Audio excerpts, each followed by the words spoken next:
Maithili express की शानदार प्रस्तुति। खुशी रिकॉर्डिंग स्टूडियो बलुआहा।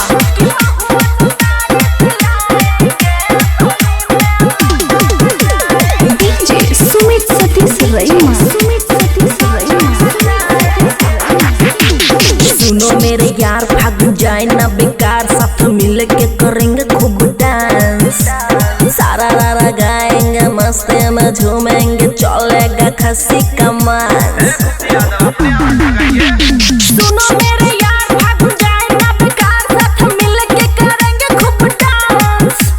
सारा रारा गाएंगे, मस्ती में झूमेंगे, चलेगा खसी कमाल। कि महुआ सतारी से लाएंगे, होली में लौंडा नचाएंगे। कि महुआ सतारी से लाएंगे, होली में लौंडा नचाएंगे। सिर्फ हमारा राज रहेगा।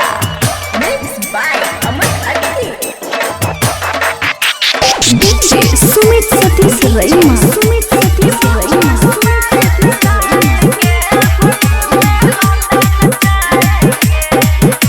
खुशी रिकॉर्डिंग स्टूडियो बलुआहा।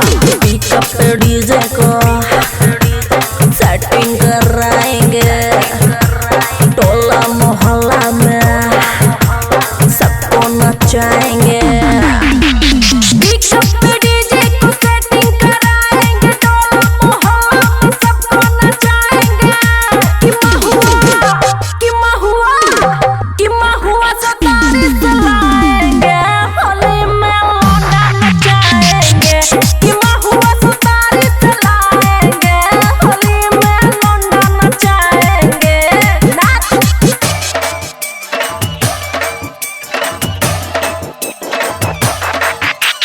डीजे सुमित सतीश रईमा।